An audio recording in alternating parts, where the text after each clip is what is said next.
ED ഉദ്യോഗസ്ഥരെ കൊലപ്പെടുത്താൻ ശ്രമിച്ച കേസിലെ പ്രതികൾക്ക് മ്യൂസിയം പോലീസ് സ്റ്റേഷന് മുന്നിൽ ഓണാഘോഷത്തിന് അവസരമൊരുക്കിയത് പോലീസ് ഉദ്യോഗസ്ഥർ തന്നെ.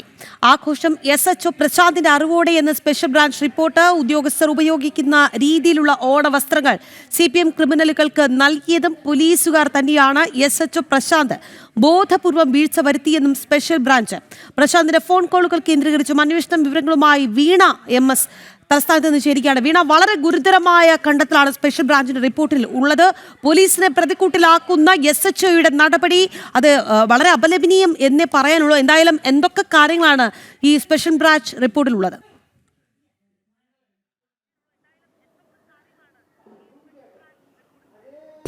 തീർച്ചയായും രാഖി KP, ഈ ഓണാഘോഷവുമായി ബന്ധപ്പെട്ട് പ്രത്യേകിച്ച് മ്യൂസിയം പോലീസ് സ്റ്റേഷനിലെ ED കേസ് പ്രതികളെ ഉൾപ്പെടുത്തിക്കൊണ്ടുള്ള ഓണാഘോഷത്തിൽ പോലീസിന് ഗുരുതരമായിട്ടുള്ള വീഴ്ച സംഭവിച്ചു എന്നുള്ള സ്പെഷ്യൽ ബ്രാഞ്ചിന്റെ റിപ്പോർട്ടിലെ വിവരങ്ങളാണ് പുറത്തു വന്നിരിക്കുന്നത്.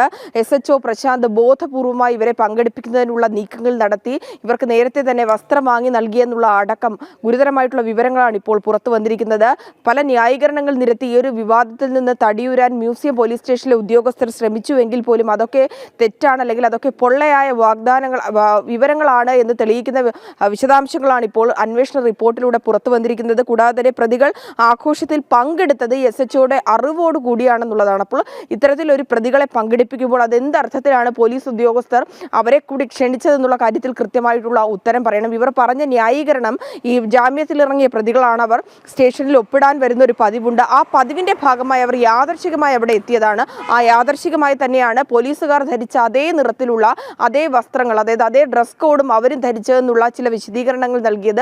ഇതൊക്കെ ചില കള്ളത്തരങ്ങളാണെന്ന് തന്നെയാണ് ഇപ്പോൾ വ്യക്തമാകുന്നത്. ഒപ്പം തന്നെ CPMന് വാഴ്ത്ത് പാടുന്നവർ ഇപ്പോഴും പോലീസ് സേനയിൽ ഉണ്ട് എന്ന് വ്യക്തമാക്കുന്ന വിവരങ്ങൾ തന്നെയാണ് ആ ഒരു റിപ്പോർട്ടിലുള്ളതെന്നുള്ളതാണ്. കാരണം സംസ്ഥാനത്ത് അധികാരം മാറി പുതിയൊരു സർക്കാർ വന്നു എങ്കിൽ പോലും ഇടതുപക്ഷത്തിന്റെ സ്വാധീനം, ഇടതുപക്ഷത്തിന് വേണ്ടി പ്രവർത്തിക്കുന്നവർ അല്ലെങ്കിൽ ഇപ്പോഴും അത്തരത്തിലുള്ള ചിന്താഗതി ഉള്ളവർ അത് സേനയിൽ ഉണ്ടെന്നുള്ളത് നമുക്ക് വ്യക്തമാണ്. പക്ഷേ അത് പരസ്യമായി ഇത്തരത്തിലുള്ള നിലപാടുകൾ സ്വീകരിക്കുമ്പോൾ, പ്രത്യേകിച്ച് ഇത്തരത്തിൽ എൻഫോഴ്സ്മെന്റ് ഡയറക്ടറേറ്റ് ഉദ്യോഗസ്ഥർ അവരുടെ കൃത്യനിർവഹണത്തിന്റെ ഭാഗമായാണ് തലസ്ഥാനത്തേക്ക് എത്തിയത്. അവർക്ക് നേരെയാണ് ആക്രമണം ഉണ്ടായത്, വധശ്രമം അടക്കം നടന്നത്. അതും CPMന്റെ പ്രവർത്തകരുടെ ഭാഗത്ത് അത് തെറ്റാണെന്ന് ബോധ്യപ്പെട്ട സാഹചര്യമുണ്ട്. ഒപ്പം തന്നെ കേന്ദ്രമടക്കം ഇത്തരത്തിലുള്ള പ്രവർത്തികൾ അല്ലെങ്കിൽ ഇത്തരത്തിലുള്ള CPM പ്രവർത്തകരുടെ ഇടപെടൽ അവർ ശ്രദ്ധ ചെലുത്തുന്നുണ്ട്. ഒപ്പം തന്നെ EDയും ഇത് സസൂക്ഷ്മം നിരീക്ഷിച്ചു വരുന്ന ഒരു സാഹചര്യമുണ്ട്. അപ്പോഴാണ് തങ്ങളെപ്പോലുള്ള സേനാ ഉദ്യോഗസ്ഥർക്ക് നേരെ ആക്രമണം ഉണ്ടാകുന്നവർക്ക് പിന്തുണ നൽകുന്ന, അവരെ ഒപ്പം ചേർക്കുന്ന ഒരു നിലപാടാണ് പോലീസിന്റെ ഭാഗത്തുനിന്ന് ഉണ്ടാകുന്നതെന്നുള്ളത് ഏറ്റവും ഗൗരവകരമായിട്ടുള്ള കാര്യമാണ്. ഗുരുതരമായിട്ടുള്ള വീഴ്ച തന്നെയാണ് മ്യൂസിയം പോലീസിന്റെ ഭാഗത്തുനിന്നുണ്ടായെന്നുള്ളത് യാതൊരുവിധ സംശയവുമില്ലാത്ത കാര്യമാണ്. കാരണം അത് മാത്രമല്ല, ഇവർ ഏത് തരത്തിലുള്ള വസ്ത്രമാണ് ഉപയോഗിക്കുന്നത്, അത് ഏത് രീതിയിലുള്ള വസ്ത്രമാണെന്നുള്ള കാര്യത്തിലും ഇവർ വിവരം നൽകിയിരുന്നു. ഈ പ്രതികൾക്ക് SHO പ്രശാന്ത് വിവരം നൽകിയിരുന്നു എന്നുള്ള വിവരങ്ങളാണ് പുറത്തുവരുന്നത്. എന്തായാലും ഈ ഒരു റിപ്പോർട്ടിൽ ഗുരുതരമായിട്ടുള്ള വീഴ്ച സംഭവിച്ചു. ഒപ്പം തന്നെ ഇവരെ ക്ഷണിക്കപ്പെട്ടിട്ടാണ് ED കേസിലെ പ്രതികൾ പോലീസ് സ്റ്റേഷനിലെ ഓണാഘോഷ പരിപാടിയിൽ പങ്കെടുത്തതെന്നുള്ള വിവരങ്ങൾ പുറത്തു വരുമ്പോൾ ന്യായീകരണങ്ങൾ പറഞ്ഞ് ഇനിയും ആ ന്യായീകരണങ്ങൾ കടിച്ചു തൂങ്ങി ഉദ്യോഗസ്ഥർക്ക് ഒഴിഞ്ഞു മാറാൻ സാധിക്കില്ല എന്നുള്ളതാണ്. ഇതിനുമേൽ എന്തായാലും DGPയുടെ കയ്യിൽ ഈ ഒരു റിപ്പോർട്ട് എത്തുമ്പോൾ കൃത്യമായിട്ടുള്ള ഉത്തരം മ്യൂസിയം പോലീസ് സ്റ്റേഷനിലെ SHOയ്ക്കും മറ്റു ഉദ്യോഗസ്ഥർക്കും പറയേണ്ടി വരും. അവർ SHO പ്രശാന്ത് കൃത്യമായി ഒത്താശ ചെയ്തു എന്ന് പറയുമ്പോൾ ഇപ്പോഴും ഇടത് സർക്കാരിൻ്റെ ഭരണമാണോ, ഇപ്പോഴും ആഭ്യന്തര വകുപ്പ് കൈകാര്യം ചെയ്യുന്നത് പിണറായി വിജയൻ തന്നെയാണോ എന്ന് സംശയം വരികയാണ്. അല്ലെങ്കിൽ ആ ഒരു നിഴൽ ഇപ്പോഴും പോലീസിന് വിട്ടുമാറിയിട്ടില്ല എന്നും നമുക്ക് മനസ്സിലാക്കേണ്ടി വരുമല്ലേ? കാരണം ഒരു തരത്തിലും രമേശ് ചെന്നിത്തലയ്ക്ക് ഇടപെടാൻ സാധിക്കാത്ത തരത്തിൽ, ആഭ്യന്തര വകുപ്പിന് ഇടപെടാൻ സാധിക്കാത്ത തരത്തിൽ ഇടതിൻ്റെ ഒരു മേധാവിത്വം ഈ പോലീസ് സേനയ്ക്കുള്ളിൽ ഇപ്പോഴും പ്രകടമാകുന്നു എന്നുള്ള സംശയമാണ് സ്വാഭാവികമായും ഉയരുന്നതല്ലേ?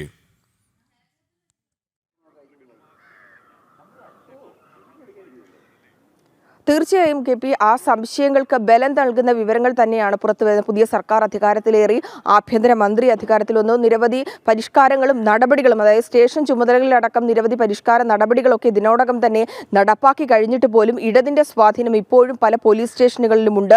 ഈ ഇടത് തന്നെയാണ് ഇപ്പോഴും പല പോലീസ് സ്റ്റേഷനുകളെയും നിയന്ത്രിക്കുന്നതെന്നുള്ള ആ ഒരു സംശയങ്ങൾക്ക് ആക്കം കൂട്ടുന്ന വിവരങ്ങൾ തന്നെയാണ്, അത്തരത്തിലുള്ള തെളിവുകൾ തന്നെയാണ് ഈ ഒരു സ്പെഷ്യൽ ക്രൈംബ്രാഞ്ച് റിപ്പോർട്ടിലുമുള്ളത്. അല്ലെങ്കിൽ ഇത്തരത്തിൽ എന്തർത്ഥത്തിലാണ് ഇത്തരത്തിൽ പ്രതികളെ പോലും ഓണാഘോഷ പരിപാടിയിലേക്ക് ക്ഷണിച്ചുകൊണ്ട് വിളിച്ചു വരുത്തിയത് എന്തിനാണെന്നുള്ള കാര്യത്തിൽ കൃത്യമായിട്ടുള്ള വിവരം ലഭിക്കേണ്ടതുണ്ട്. ആ സ്വാധീനത്തിന്റെ ഫലമായി തന്നെയാണ് ED കേസിലെ പ്രതികൾ, മുൻ കൗൺസിലറാണ് IP ബിനു ഉൾപ്പെടെയുള്ളവർ, അവർ ജാമ്യത്തിൽ ഇറങ്ങിയവരാണ്. ഇപ്പോഴും അവർ ആ കേസുമായി ബന്ധപ്പെട്ടുകൊണ്ടുള്ള നിയമ നടപടികൾക്ക് വിധേയരായി കൊണ്ടിരിക്കുന്നവരാണ്. അവരെയാണ് ഇത്തരത്തിൽ ഈ ഒരു പരിപാടിക്ക് ക്ഷണിക്കപ്പെട്ടതെന്നുള്ളതാണ്. ഒരു പൊതുപരിപാടിയല്ല, അല്ലെങ്കിൽ ഒരു അസോസിയേഷന്റെ നേതൃത്വത്തിൽ നടക്കുന്ന ഒരു പരിപാടിയല്ല, ഒരു പോലീസ് സ്റ്റേഷനിൽ നടക്കുന്ന പരിപാടിയാണ്. അവരെ തീർത്തും പങ്കെടുക്കേണ്ടത് പോലീസ് ഉദ്യോഗസ്ഥരും ഒപ്പം തന്നെ അവരുടെ കുടുംബാംഗങ്ങളോ അല്ലെങ്കിൽ ആ പോലീസ് സേനയിലെ തന്നെ മുതിർന്ന ഉദ്യോഗസ്ഥർ തന്നെയായിരിക്കണം. ഇത്തരത്തിൽ ഏത് അർത്ഥത്തിലാണ് ആ പ്രതികളെ പോലും ക്ഷണിച്ചതെന്നുള്ളത് വലിയ വീഴ്ച സംഭവിച്ചിട്ടുണ്ട്. ഗുരുതരമായിട്ടുള്ള ഒരു അച്ചടക്ക ലംഘനം തന്നെയാണ് പോലീസിന്റെ ഭാഗത്തുനിന്നുണ്ടായെന്നുള്ളത് വ്യക്തമാവുകയാണ്. എന്തായാലും കടുത്ത നടപടികൾ ഈ പ്രശാന്തിനടക്കം ഉണ്ടാകുമെന്നാണ് നമുക്ക് മനസ്സിലാക്കാൻ സാധിക്കുന്നത്. നേരത്തെ ED കേസുമായി ബന്ധപ്പെട്ട് ഈ മാസപ്പടി കേസിൽ ED ഉദ്യോഗസ്ഥർ ഇവിടെ പരിശോധനയ്ക്ക് എത്തിയപ്പോൾ ഈ IP ബിനു ഉൾപ്പെടെയുള്ള നേതാക്കളാണ് അന്ന് ആക്രമണം നടത്തിയത്. ആക്രമണം നടത്തുമ്പോൾ ദൃശ്യങ്ങൾ പുറത്തു വന്നതാണ്. കല്ലും കമ്പും ഇഷ്ടികയും ഒക്കെ ഉപയോഗിച്ചുകൊണ്ട് അവരുടെ വാഹനത്തെ പിന്തുടർന്നുകൊണ്ട് തുടരെ ഈ CPM പ്രവർത്തകർ ആക്രമിക്കുന്നത്.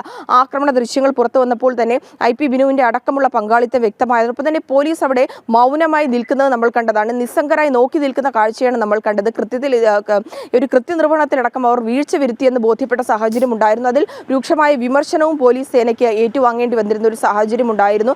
ആ സാഹചര്യത്തിലടക്കമാണ് ഇപ്പോഴും CPMനെ പിന്തുണയ്ക്കുന്ന, CPMന്റെ രാഷ്ട്രീയത്തിനൊപ്പം നിൽക്കുന്ന SHOമാരാണ് സംസ്ഥാനത്ത് ഭരിക്കുന്നതെന്നുള്ളൊരു സംശയം ബലപ്പെടുകയാണ്. പ്രത്യേകിച്ച് ഈ മ്യൂസിയം പോലീസ് സ്റ്റേഷന്റെ കാര്യത്തിലും കഴിഞ്ഞ ദിവസം ജനം TVയാണ് ഈ ഒരു വാർത്ത പുറത്തുവിട്ടത്. ആ വാർത്ത വന്നതിന് പിന്നാലെയാണ് DGPയുടെ ഇടപെടലുണ്ടായത്. തുടർന്ന് DGP കമ്മീഷണർക്ക് നിർദ്ദേശം നൽകുകയായിരുന്നു. വീഴ്ച സംഭവിച്ചിട്ടുണ്ടെങ്കിൽ നടപടി സ്വീകരിക്കണമെന്ന് ആവശ്യപ്പെട്ടു. അതിന്റെ അടിസ്ഥാനത്തിലാണ് കമ്മീഷണർ സ്പെഷ്യൽ ബ്രാഞ്ചിനെ നിയോഗിച്ചുകൊണ്ട് ഇതുമായി ബന്ധപ്പെട്ടുകൊണ്ട് വേഗത്തിൽ അന്വേഷണം നടത്തി റിപ്പോർട്ട് സമർപ്പിക്കണമെന്ന് ആവശ്യപ്പെട്ടത്. അത്തരത്തിൽ കഴിഞ്ഞ ദിവസം തന്നെ അന്വേഷണം ആരംഭിച്ചിരുന്നു. ആ വിവരങ്ങളുടെ അടിസ്ഥാനത്തിൽ തന്നെയാണ് ആ റിപ്പോർട്ട് ഇപ്പോൾ പൂർത്തിയായിരിക്കുകയാണ്.